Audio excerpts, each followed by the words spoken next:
Hai, Assalamualaikum warahmatullahi wabarakatuh. Bertemu kembali dengan saya, Tata Farahia. Selamat datang di video ini. Kali ini kita masih akan membahas mengenai probabilitas. Ya. Nah, pada pembahasan sebelumnya kita telah mengetahui apa itu ruang sampel dan juga kejadian. Nah, kali ini kita akan sedikit membahas mengenai rules of set theory atau aturan-aturan pada set pada kejadian atau himpunan kejadian, sorry. Nah, langsung aja ya. Nah, rules of set theory, kita memiliki beberapa hukum-hukum terkait dengan itu ya. Saya yakin Anda sudah tidak asing lagi ya. Yang pertama ada union atau gabungan. Union atau gabungan biasanya dilambangkan dengan lambang U besar seperti ini ya. Nah, artinya adalah jika terdapat dua kejadian, misalkan kejadian A dan kejadian B digabungkan ya, maka hasilnya adalah hasilnya adalah anggota A ditambahkan dengan anggota B. Tapi jika ada anggota yang sama, maka itu hanya cukup dituliskan satu kali. Nah, pada union atau gabungan ini ada hukum asosiatif. Artinya, jika kita letakkan tanda kurung di depan ya, jadi ini ada 3 kejadian ditambahkan dengan C juga. Jadi A gabungan B ya, lalu digabung dengan C, hasilnya akan sama dengan A gabungan B dan C. Jadi dimanapun tanda kurungnya, dia nggak masalah ya, jadi tetap sama. Sama juga dengan A gabungan B gabungan C. Nah, untuk communicative law ya, jadi jika A gabung dengan B, A union B akan sama dengan B union A. Jadi dibolak-balik nggak masalah ya, ditukar mana yang duluan. Nah, selanjutnya ada empty set. Atau jika kejadian A kita gabung dengan suatu himpunan kosong, himpunan kosong berarti dia tidak punya anggota, maka hasilnya adalah himpunan A itu sendiri. Nah, apabila A gabungan B dan hasilnya adalah A ya, maka kemungkinan besar bahwa B itu adalah bagian dari A ya. Lambang seperti U yang U hadap 90 derajat ya. Ini bacanya adalah bagian dari. Oke. Nah, selanjutnya ada irisan atau intersection. Jika kejadian A diiriskan dengan kejadian B, ya, artinya apa? Jika ada anggota-anggota A yang sama dengan anggota B, ya, maka itu adalah irisannya. Nah, di sini juga berlaku associative law, ya. Jadi, dimanapun tanda kurungnya kita letakkan, ya, sama aja hasilnya. Oke, mau di depan, mau di belakang, ataupun tidak ada tanda kurung sama sekali, A irisan B irisan C, hasilnya sama. Nah, selanjutnya ada communicative law ya. Untuk A irisan B sama dengan B irisan A. Ya, tidak ada efek sama sekali. Nah, selanjutnya ada disjunct set ya. Disjunct artinya terpisah ya. Kita sudah membahas kemarin ya di ruang sampel kalau nggak salah ya. Nah, pada disjunct set artinya adalah jika A irisan B ternyata adalah himpunan kosong ya, artinya tidak ada yang saling beririsan. Jadi sangat berbeda satu sama lain ya. Mungkin ini terjadi jika katakanlah Anda mengambil ruang sampel dari dadu ya, lalu Anda pisahkan, misalkan kejadian A adalah munculnya angka dadu ganjil dan kejadian B adalah munculnya angka dadu genap ya, maka tidak akan ada irisannya karena angka dadu ganjil itu berapa? 1, 3, 5 ya kan, sedangkan angka dadu genap adalah 2, 4, dan 6 ya. Irisannya ada nggak? Misalnya saya buat himpunannya. Nah, kalau contohnya seperti ini, maka A irisan B adalah himpunan kosong. Nah, himpunan kosong bisa juga dituliskan seperti ini. Nah, untuk empty set, subset A jika diiriskan dengan himpunan kosong, maka hasilnya adalah himpunan kosong. Berbeda dengan union tadi ya. Nah, jika A irisan B sama dengan B ya, maka kemungkinan besar B adalah bagian dari A ya. Kemungkinan besar seperti ini ya. Kalau yang di awal ini tadi mestinya seperti ini. A irisan B. Nah, begini nih. Ini A irisan B. Jadi ada irisannya di sini. Ini adalah irisan. Nah, kalau misalkan A irisan B sama dengan B, ya, maka kemungkinan besar ini adalah A dan di sini adalah bagian kecil B. Nah, maka B adalah bagian dari A. Oke, kita lanjutkan ke slide berikutnya. Nah, di sini ada distributive law, ya, hukum distribusi.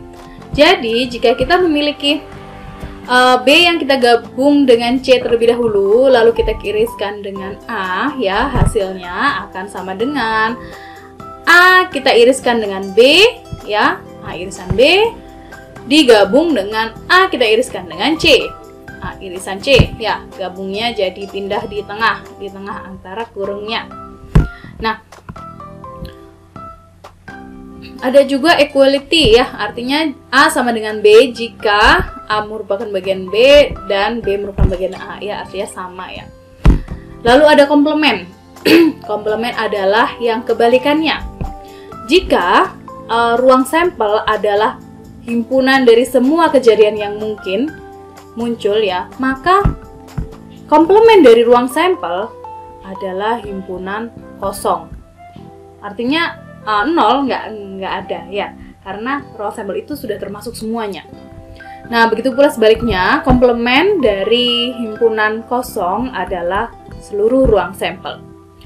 Nah, kalau ini terjadi jika kejadian A, ya, jadi komplement dari kejadian A adalah amin, ya, komplemennya. Komplement. Nah, tulisannya jelek. Maafkan ya, nggak apa-apa, ya. Nah, jadi kalau A dan bukan A kita gabung, ya, maka hasilnya adalah ruang sampel. Sedangkan A irisan dengan A kita gabung, hasilnya adalah himpunan kosong. Mungkin contoh yang dadu tadi bisa kita masukkan di sini, ya. Jadi misalkan yang A adalah himpunan untuk ganjil, ya, maka yang komplemennya A, ya, ini untuk dadu, ya, dadu. Komplemennya A berarti 2, 4, dan 6, ya kan? Nah, maka kalau kita gabung A gabungan negasi komplement A adalah 1, 2, 3, 4, 5, dan 6. Sama dengan ruang sampelnya. Ya, nah kalau irisannya jelas adalah himpunan kosong. Nah, jika B bagian dari A, maka yang bukan A adalah bagian dari bukan B. Jika A sama dengan B, maka komplement A atau bukan A sama dengan komplement B atau bukan B. Selanjutnya ada De Morgan's Law, ya. Jadi di sini adalah gabungan dari A dan B, lalu kita cari komplementnya. Nah, hasilnya akan sama dengan, ya. Artinya kita juga bisa mencarinya dengan cara seperti ini. A komplement kita iriskan dengan B komplement. Nah, begitu pula dengan yang A irisan B, lalu kita komplement. Jadi ini di irisan terlebih dahulu, baru kita cari komplementnya, ya.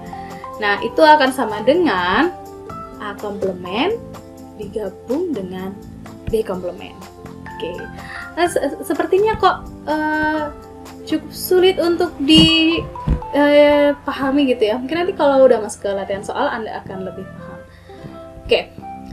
Sekarang untuk subtract atau pengurangan, yaitu A dikurangi dengan B. Misalnya kejadian A dikurangi kejadian B, artinya kejadian A tetapi bukan B, ya, selain B.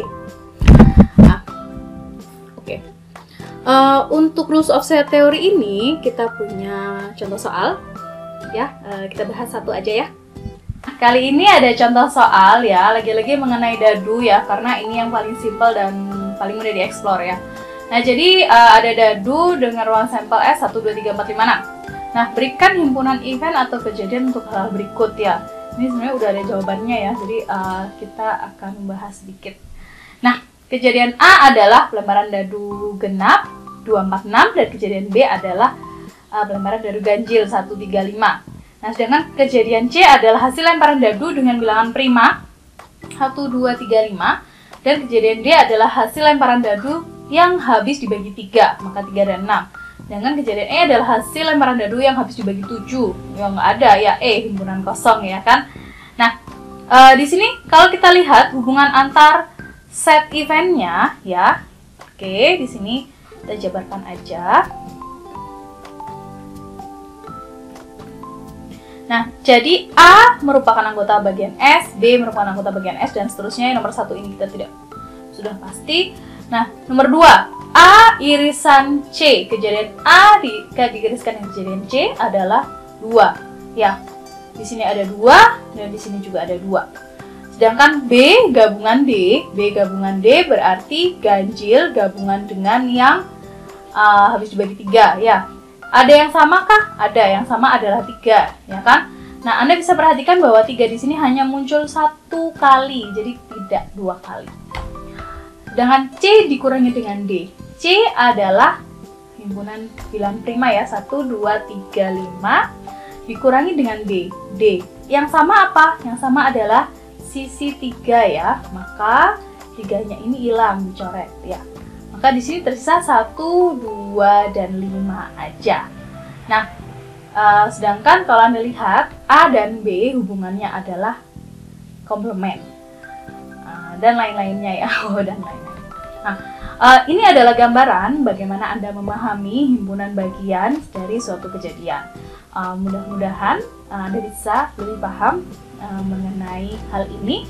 Nah, kita akan lanjutkan pada video berikutnya, yaitu bagaimana cara menghitung titik sampel untuk suatu ruang sampel dan juga kejadian. Terima kasih telah mendengarkan. Sampai bertemu. Wassalamualaikum warahmatullahi wabarakatuh. See you.